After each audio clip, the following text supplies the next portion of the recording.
What's up, guys and gals? Your host with the most, Griever, as always, bringing you guys, as you guys can tell from the title, another Kengan Omega discussion video. This is from chapters 26 up until, is it 48 or 49? I'm not sure. Basically, I actually forget. I'll know for the title of the video, so that won't be so confusing. But we didn't quite hit chapter 50 because I felt like there was plenty to talk about. It was over a 30-minute video last time, and that was only the first 25 chapters. And there's a few more things that I wanted to discuss, and I don't want these videos to go 35, 45 minutes every time just to get caught up to the series. By that logic, I would just do live streams. So, I already recorded, of course, the first video and stuff, and it should be posted by the time this one comes out, of course, because this is the next video.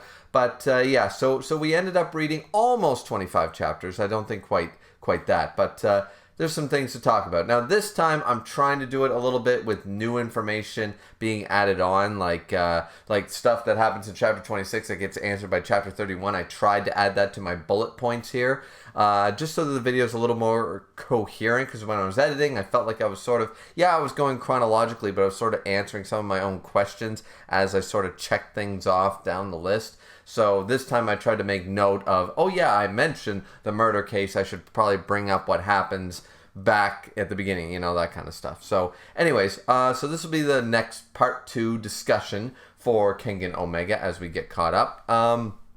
So right out of the gate, what's the first thing that happens in chapter 26? Well, the person that we find, or that was found by Himura, is Agito.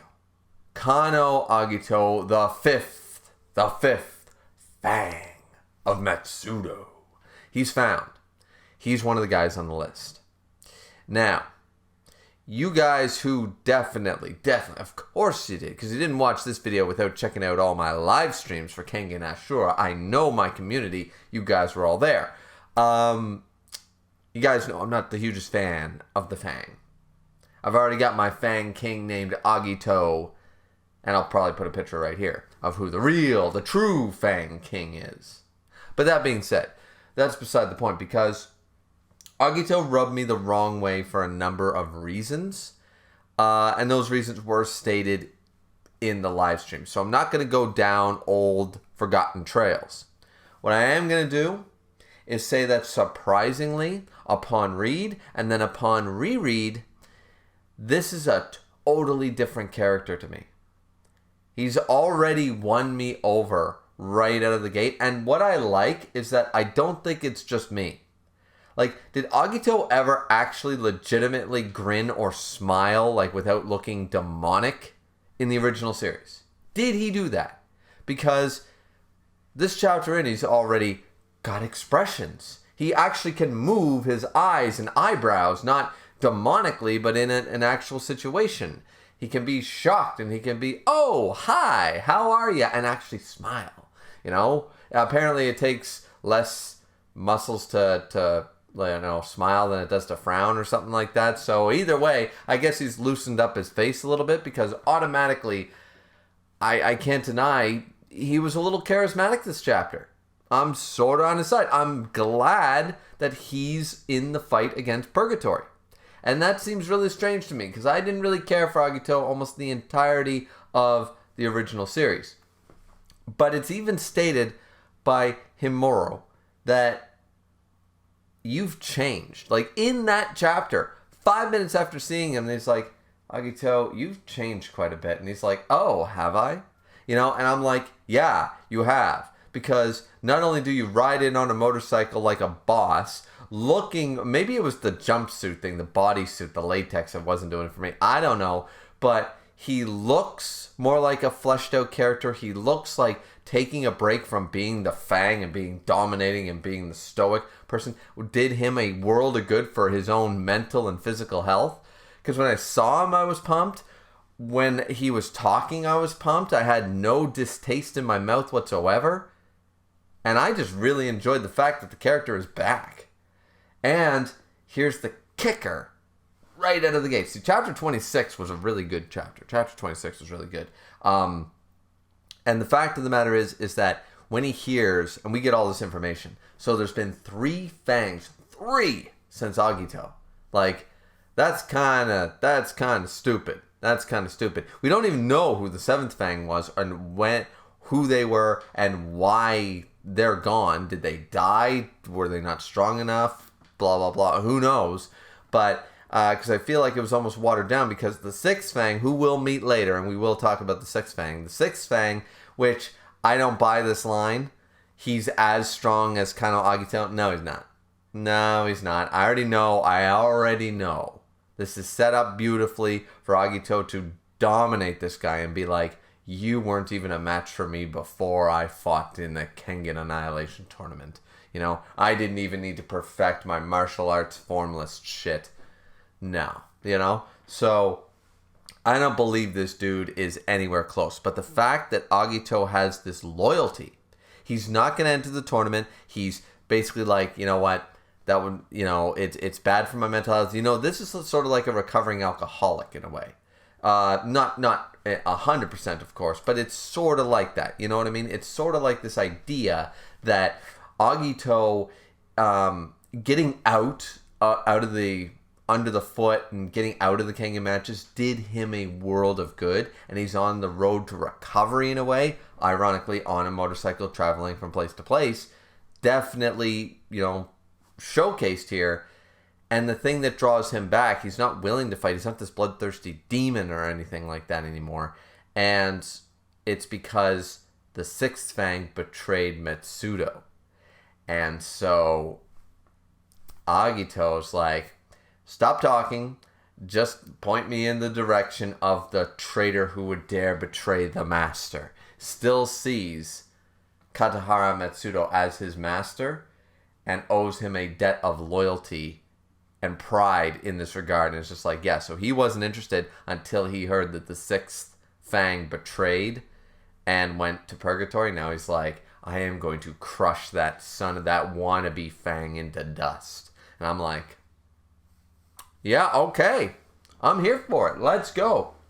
And as I said, not only that, have been 3 Fangs. So the 8th Fang is already set up. Katahara has already, so not only, this lineup's starting to look pretty good. We got 2 Fangs. We got the former 5th Fang, who we know his strength. We got the former 5th Fang. We have the 8th Fang, which we know nothing about, and we don't know why there was a 7th Fang, and then now there's an 8th Fang, so what happened? We don't know. We know nothing about the 8th Fang. But the fact of the matter is that we have 2 Fangs on the roster. We have Wakatsuki, the tiger himself. We have Okubo, the king of combat. And we have Gao Lang, the Muay Thai god of boxing. You know, I thought this was going to be a bit of a handicap thing. Like, still, there's more fighters to have. But I thought that we were going to be a little more handicapped and not so much in the Legends department. But even though we don't know who the 8th Fang is, if he's a Fang of Metsudo, I mean, this is looking like a pretty stellar lineup, and I think it's even said later on. So that's really cool. I just gotta, you know, that was a lot to talk about, and we'll move on. But yeah, no, I just really wanted to state that because I didn't like Agito for the most part. He was great as an antagonist and a villain, but I didn't like some of the shit surrounding certain things. Worst fight in the Kengan matchup was him versus Hatsumi Sen. That was a terrible fight, just a fight in general. Even if you didn't care about either character, what a horrible fight. It just wasn't good, wasn't set up right, the pace, everything was wrong with that fight. And things like that. And then some of the tomfoolery that went on in some of his fights. He just, you know, he played the antagonist very well, but I'm glad to see he's sort of now we're on his side. And I think that did a world of good for my view of him as a character. Because right now, I'm with Agito. Let's kick the shit out of this wannabe Fang. Let's destroy him. Right? So, yeah. So moving on from there. So, Gao Ryuki is the actual one killing people. So I thought it was a red herring, but maybe there's more to the story and stuff like that, and clearly there is because Akoya is the one investigating, as we already said before. He's sort of shoehorned into the story just to make another murder plot thing happen. I thought what we were doing, and I didn't mean shoehorn in a bad way because I think somebody commented about that. Akoya is or maybe somebody didn't. Maybe it was just my wording was bad. My wording was bad because pretty much I didn't mean it as like that's a bad thing. Like he's going to be on the sidelines. He's not going to be a fighter. Apparently, he is going to be a fighter, and I'm sort of iffy if I like that or not. But I didn't think he was going to be a fighter. I thought that some of the old faces weren't going to enter the competition, but be relevant in other plots. Like in Kengan Asura, it was a do or die. It's all that mattered. The Kengan Annihilation Tournament, that's all that mattered. There was very little in the way of side plots realistically happening. But this series is a little more loose. This tournament isn't deciding the, well, it is deciding the fate of the Kengan and stuff, but it feels a little less serious to me for some reason.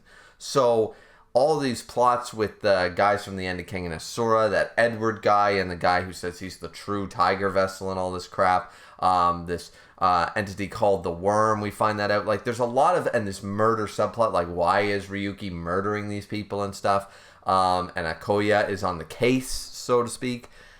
All of this stuff is just letting me know that I thought that some of the familiar faces would show up in another plot line, not necessarily be in the tournament itself. That's all. And but clearly that doesn't seem to be the case, because both Ryuki and Akoya enter the fight. They are both tentatively, apparently, they are both fighters on the roster. I don't think Ryuki's ready for that, though I did say some rookies are going to have to be in the tournament. What has he done to prove that he's ready to fight the A-listers? Seriously? Like, what has he done to prove to me that he can fight A-listers? He hasn't done anything. He's lost, is what he's done. He's lost. So I don't know why they think Ryuki is good for this. I mean, maybe because they're sort of running out of options. Some of the options Yamagohan goes through in his head. I'm just sitting there like, wait, Nezu and Mr. Hair, who never, who straw hat hair, who never friggin' Samada. I don't even remember how to say the dude's name or how it's spelled, because he never actually fought.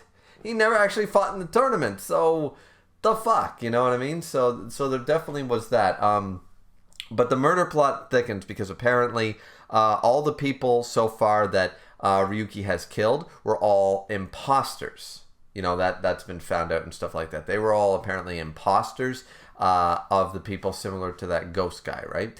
And that's very interesting to me, because if that's the case, and Akoya, he's doing his due diligence. He's still a police officer, and he's doing his due diligence, and he notices this. He's like, yeah, he investigated all that to find out that, like, why did he kill these people, blah, blah, blah. And then there's the...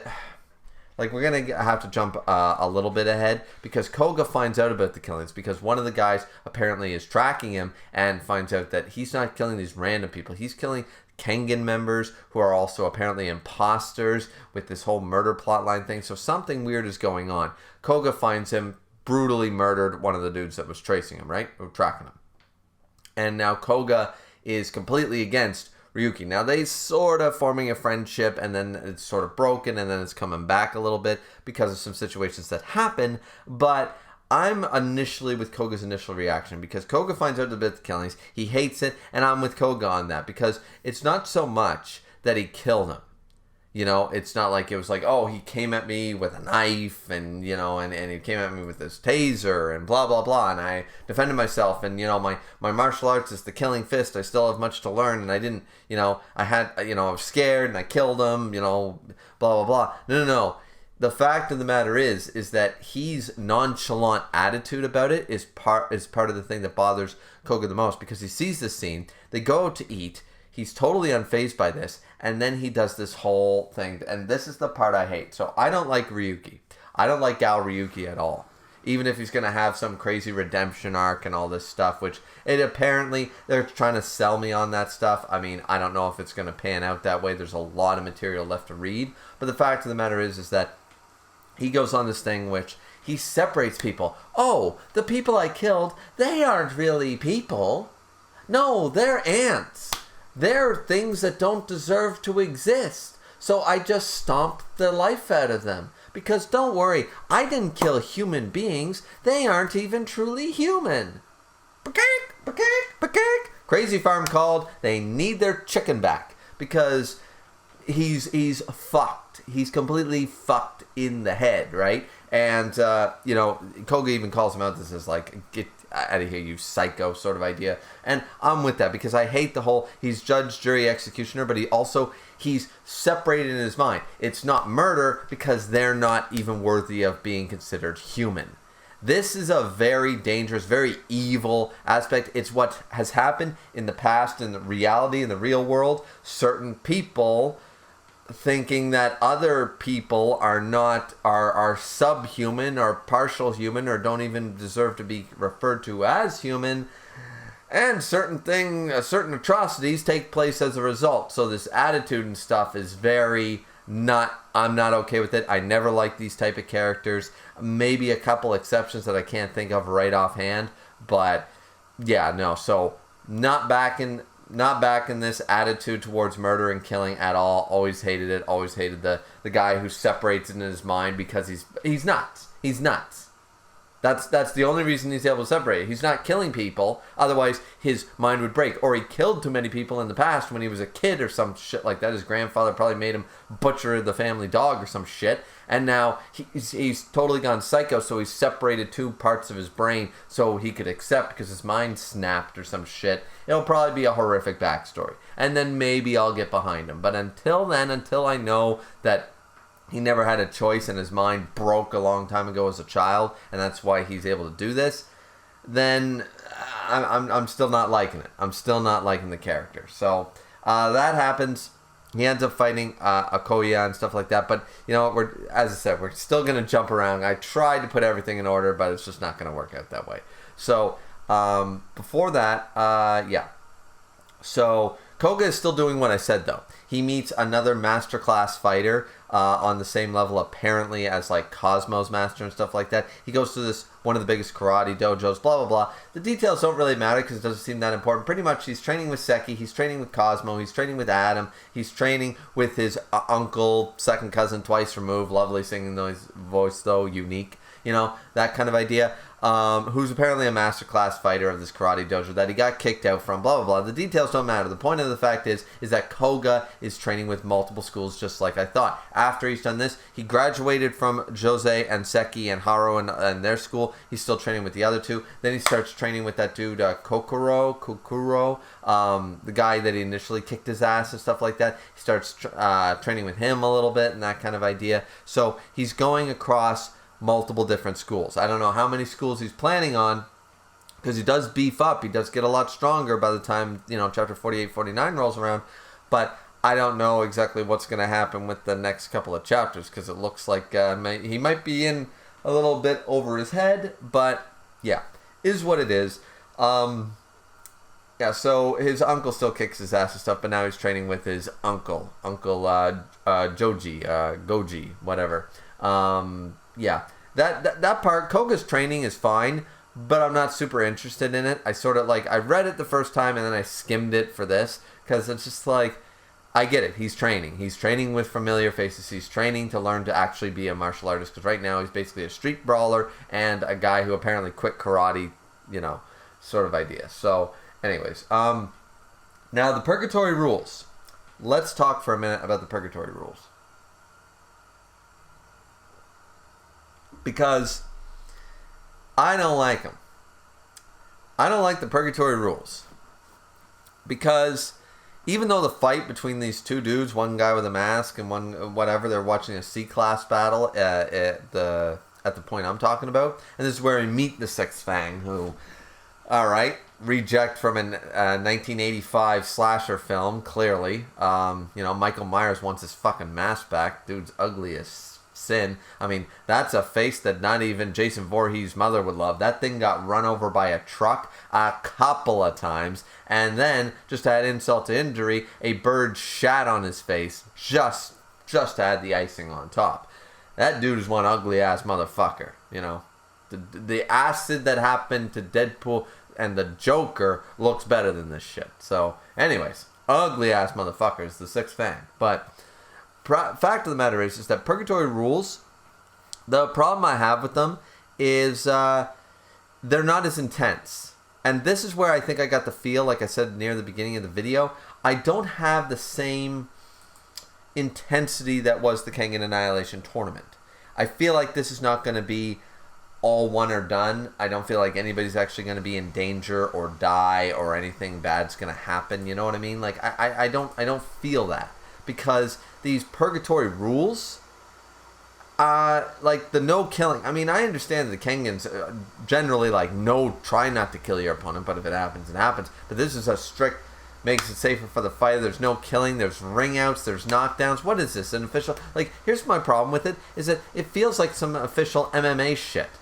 Like MMA Unbound, you know, like, ooh, everything but hits to the groin is legal. You know, like, it's too official for me. It sounds too official. There's no killing, no ring, and there's ring outs and knockdown rules. It's tame as shit. And the problem, and it's tame as shit because it's an underground ring. This is supposed to be Kengan level, and you're trying to convince me that Purgatory is this underground, unofficial fight? Then what's with all the official above ground rules? How is this underground? It's an anything goes MMA match. That's all Purgatory is. It's boxing. It's boxing without some of the details. Like, there's no... This is not an underground ring. I'm just saying. Without, you know, it doesn't feel that way to me anyways. Yeah, they're kicking the shit out of each other and stuff like that, but people die in boxing all the time in the real world, like, because they get smacked in the face, you know, so it's already dangerous. The fact of the matter is that, like, how is this an underground ring? How is this not sponsored and official? That would actually be a cool plotline if Purgatory wanted to get in, like Kengan wanted to go legit in a way, or Purgatory was sort of a in-between and they wanted the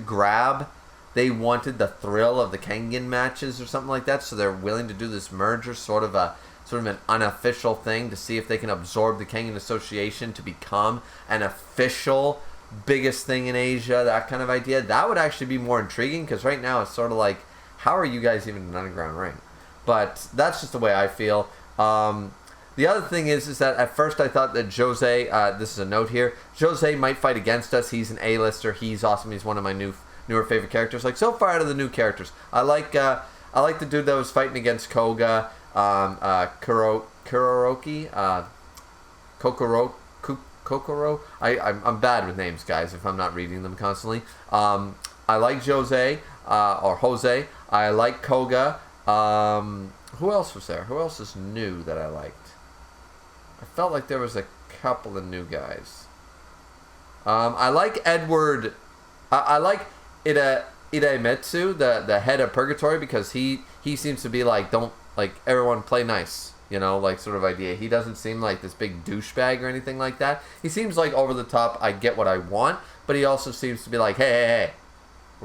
This is still, at the end of the day, stakes are high, but this is a friendly competition. None of this fucking murdering each other bullshit, you know?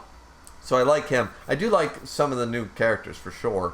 But yeah, but Jose, of course, likes a steak well done, so he can't be my favorite new character. Unfortunately, he just can't hit it. I think, if I had to pick, it'd be Nitoku. The dude who fought against Agito before the Kengan Annihilation Tournament, who is officially a fighter and stuff. He is probably my favorite character, because Jose, you can't be my favorite with your steak well done, my man. You just can't. So it's unfortunate, but yeah. So at first I thought, anyway, the point is at first I thought this video is going to be 45 minutes anyways. Aren't you glad that I didn't read like up to chapter 65 or something? This video would be an hour. But I thought he'd fight against us. And I thought that initially this was going to be the whole, we're going to introduce a few, maybe some of the old Kengan legends, stuff like that. Some of the ones that you can't find. Hatsumi Sen, Mikazuchi Rei. Apparently, unfortunately, two of my favorite characters from the original series, they haven't been found, so I don't think they're going to be in the tournament unless it's a last-minute thing. But they might fight on Purgatory's side, and that's what sort of got me worried. I'm like, okay, are they going to make this like the Kengan Annihilation Tournament? Who do we vote for? Clearly, we want our Kengan boys to win, but if Purgatory is stacked with some of our favorite characters, then that makes it more difficult. Or if the new characters, like Jose, who is awesome, our dude Jose, if he joins, then, you know, that would be sort of a, do we vote for Purgatory or do we vote for Kengan? And who do we vote for in our matches? You know what I mean? So I thought they were going to go down that road, but something ends up sort of happening here that, yeah, we'll get into that. The name of the sixth Fang, by the way, is Yumigahama. And as I said, one ugly-ass motherfucker. No way is he as strong as Agito. Just saying it right out of the gate. I don't believe it. I don't buy it. I think Himuro was overselling the sixth Fang like fucking crazy. I mean, if they want to go out on the limb and try to say, like, when Agito inevitably kicks the shit out of him, if they want to say, like, oh, Agito, like, yes, you were as strong as me 2 years ago, ha ha ha, because I feel like sequel series always do that shit, or even time skips within the similar manga, they always do that shit, like, oh, if this was me from a year ago, you might have stood a chance, but now, super ultimate technique, Dragon Force, Super Saiyan, bah, boom, bah, you know, they do that shit, right? So they might go down that road, but I just don't believe that this dude, he just doesn't feel it. I'm not feeling it. I feel like he's strong, like, clearly, because he beat the shit out of Jose, and that makes me hate this dude. But Jose also managed to totally shatter his arm. He broke his dominant arm. So even though Jose lost, he's still an A-lister. He got brutally beaten, but he's still there, and he still did some damage. So that tells me that, yeah, not that I don't think an A-lister gladiator is some top shit. Not that I think Jose is weak, but we get a legend like Agito. We get, well, almost dead, so. But we get any of those guys. We get any of them. We get Gensei, we get Waka, we get Gao Lang. They're gonna beat the shit out of this guy. Like, he is not legend class. I'm just saying. So, yeah.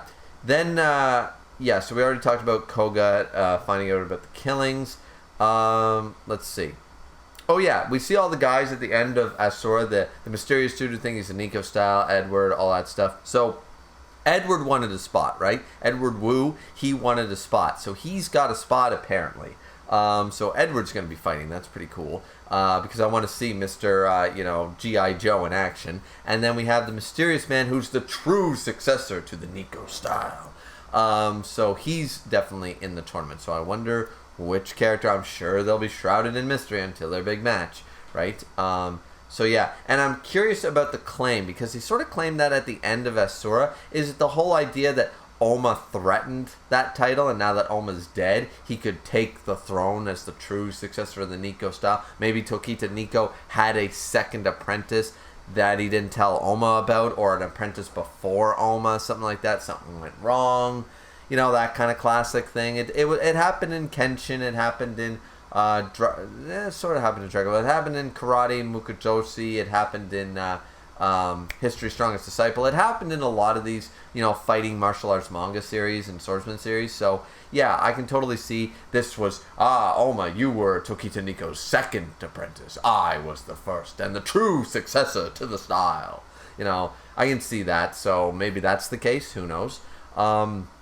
Yeah, so Akoya versus Gao once again. Akoya kicks the shit out of him. Let's be real. He barely stood a chance, and so I don't understand. I understand adding Akoya to the roster because he still seems strong as shit. Even though we never liked him in Asura.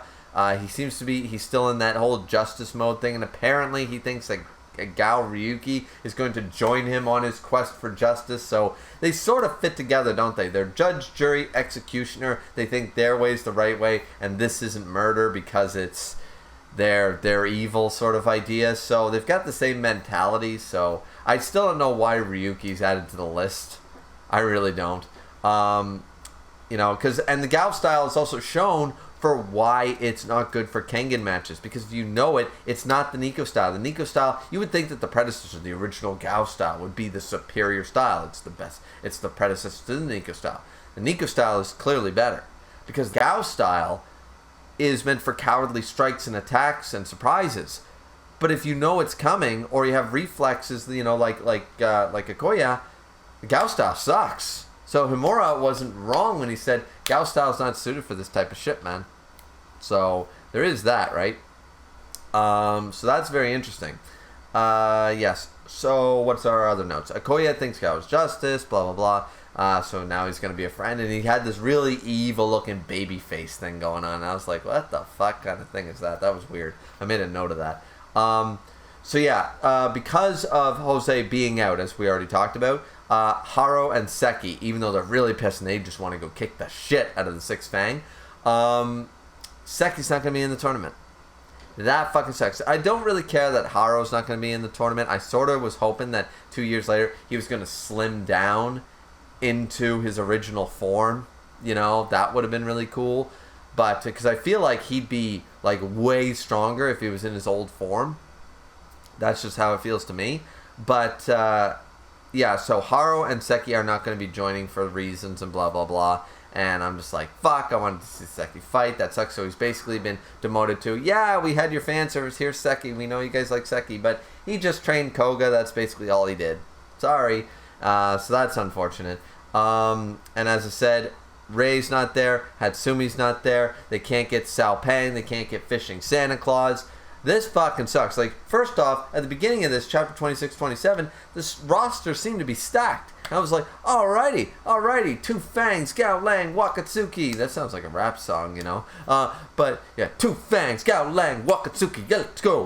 But now, all of a sudden, we're scraping the bottom of the barrel because we can't seem to find shit. We get a Koya, and we get and we get this guy, we get the, you know, and apparently Koga's still going to join, and I don't think the man's fucking ready. And then also Rihito's going to join, and he beats Mokichi. Now, Mokichi's not 100% recovered from his beating by Ryan, but Mokichi actually was very impressive in his Kengan match, so it's unfortunate, and they do say maybe Mokichi will still show up. That would kind of be kind of cool, because they still have a couple months to prepare or something like that, but I'm sitting there like, oh man, like Rohito got stronger, easy. That's great, but it's still Rohito, you know?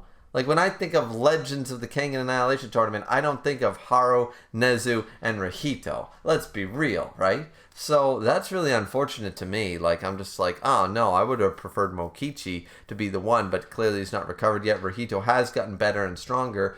But I'm sort of like, okay, well, of course Rohito was going to come back, but all right. So Rohito joins and Mokichi apparently doesn't. And I'm like, grab both of them and kick that fucking Ryuki guy out.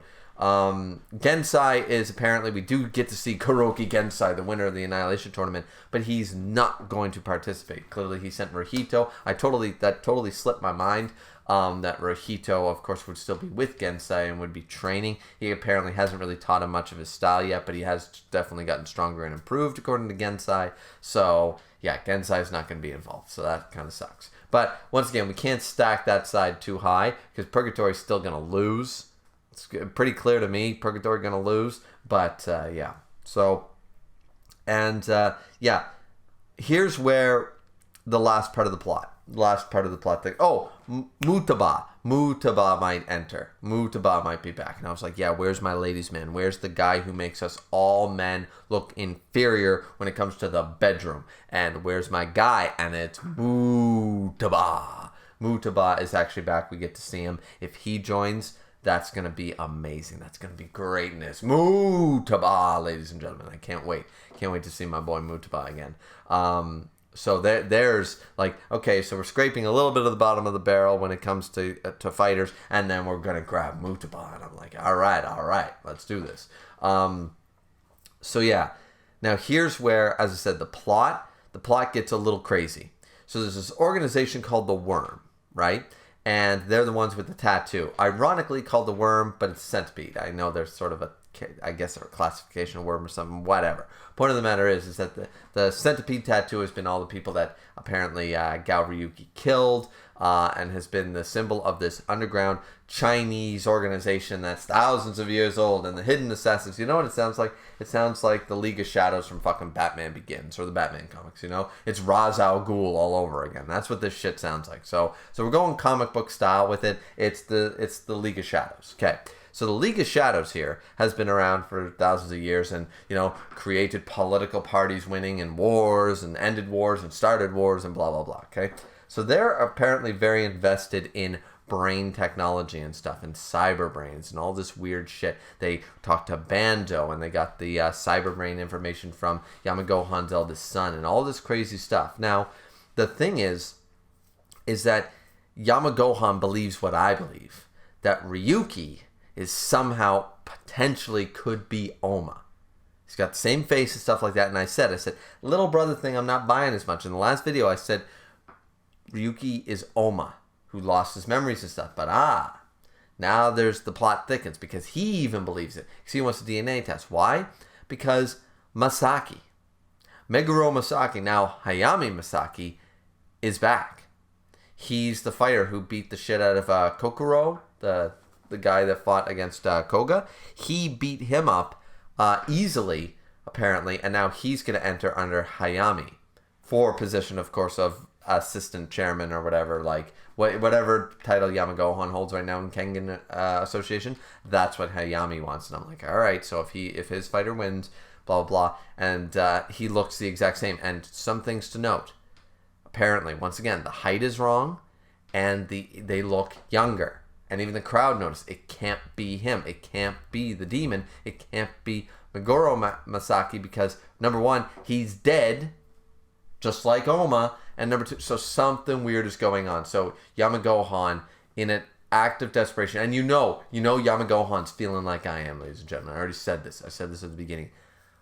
I know it would be plucked me. I know it'd be crazy. And I know that it was a beautiful ending. But it doesn't change the fact that we want Oma back. In here. We want our Tokita Oma back, don't we? Kengan without Oma. Now I've read almost 50 chapters. And Kengan without Oma. It's Kengan. But it's not Kengan.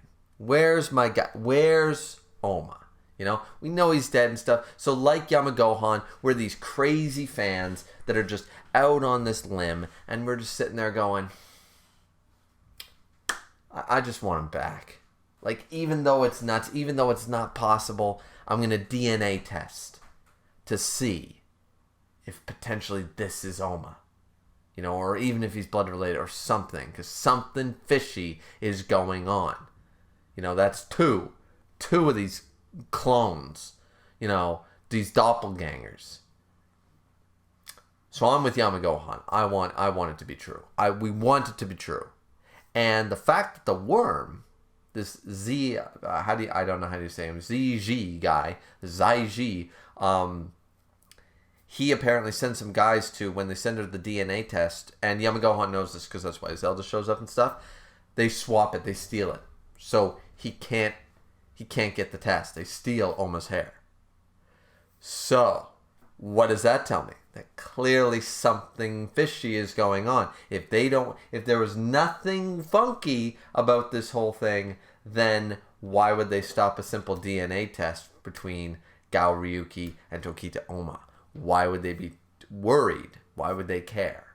So something weird is going on. And once again, I don't like Gao Ryuki, the character. And the amnesia plotline I've never liked. But if it gets me Oma back, I think I'm willing to sacrifice it, guys. I miss Oma. I miss him so much. Reading Kengan Omega hasn't been the same without our boy. So, yeah. So that's definitely a thing. Yeah, so I think and what are they trying to do with all this information? Are they trying to, I feel like they're trying to do like the Deadpool from Wolverine Origins, like they're trying to create something with all this brain technology and this DNA shit and stuff like that. Are they trying to clone the ultimate fighter, like take the best bits of every single fighter, put it into one body and create the ultimate fighting? And, you know, and maybe these Masaki and Ryuki are byproducts of that experimentation or something like that. Who knows?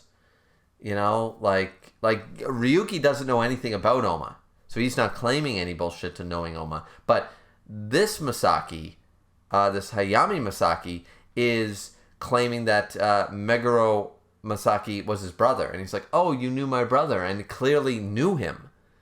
So they're not playing their all amnesia and stuff like that. And this one's convinced that he is a brother. So, you know, like, I'm curious. The last chapter, yeah, so there's so much to talk about. There's so much to discuss. And I've already been talking for about 45 minutes now. I think anyways. Time code, no, only 42 minutes looking at this. So there might be some editing or something. But Anyways, fact of the matter is that this video is going to be longer than the first one. And there's a lot more to theorize, though. To be fair, a lot more to theorize as we get deeper into the story. The last chapter I stopped on, I forget if it's 48 or 49. Basically, that worm guy, Ziaji, the Chinese guy, he's in Yamagohan's house, and Koga ends up starting a fight with him. That's where I ended it off. I feel like some other stuff's going to happen, but I felt like, okay, maybe this is a good stopping point, because as you guys can tell, over 30 minutes, 40 minutes into this video, there was plenty to talk about in just, this before we even hit the 25 chapter mark. So, yeah, and that's what I said in the last video. I said, don't count this to be point blank 0 to 25, 26 to 50, 51 to 75. That's not going to happen, because if there's crazy shit happening within a span of 12 chapters, there's going to be shorter, there's going to be longer videos, right? So, anyways, that's basically it. I think I've rambled on long enough. I talked a shit ton about this series, and honestly, once again, I still like Kengan Omega. As I said, it's not feeling the same. And I think it's because, and even Yamagohan in some chapters, he's like, yeah, if I get this, then I get that. And I remember him thinking, now, if I could, too bad Oma wasn't here. And then he thinks about Oma, and then he's depressed again and stuff. So we've been seeing the fact that Yamagohan has not forgotten. Yamagohan is like me. He wants Oma back. He's moved on with his life and stuff like that, but that there's still that little part of him that's still like, he probably regrets. He's like Rocky, who didn't throw the towel, and Apollo is dead. We all want to see Apollo back, right? If you're a Rocky fan, you loved Apollo, and you want Apollo back. You wanted Apollo back in the Creed movies. Don't know why they didn't do that. But you wanted to see Carl Weathers again. You wanted Apollo to come back in some way. You don't care if it makes sense, if it's goofy, whatever. You want Apollo Creed back, because Apollo Creed is charismatic. He's great. We want it for the same reason here. At least I do as a fan. I'm with Yamagohan 100%. I want Oma back. It's not quite Kengan, even though it's good. So far, 50 odd chapters, almost 50 chapters in, and Kengan Omega is certainly not bad. There's some things I like, there's some things that are but there's nothing I really like despise yet. There's nothing like, okay, this is a stupid idea, this is a stupid storyline. So far, the underground worm thing's a little weird, I guess. Like, there's a crazy underground organization that was controlling shit in the back of Ashura, I guess. Whatever, but there was a lot of open-ended plot lines in Kengan Ashura that were never answered. So, I mean, it's not like out of nowhere. So, anyways, I think we're going to get some answers sooner rather than later, but we'll have to wait and see. Anyways, that's it for the discussion video, guys. Hopefully I keep this under an hour. So, yeah, like, comment, subscribe as always, and, fourth and most importantly, drink as responsibly as I always do. This is actually a near beer. I know I'm crazy, but it's a weekday. It's a weekday. Gotta be smart. But yeah. So, anyways, I'm probably gonna keep reading this weekend, and maybe another video will be out later on. My wife's here and stuff like that, so I've been very slack on getting these. I recorded the last one. I didn't get to it for quite a few days, and I've still not finished editing the first one. So there's that. So I don't even know when the first video is gonna come out. But yeah, so we'll have to wait and see. But yeah, hope you guys had a good time watching the video. Let me know what you thought down in the comment section down below. We'll see you back here next time. All right, bye-bye.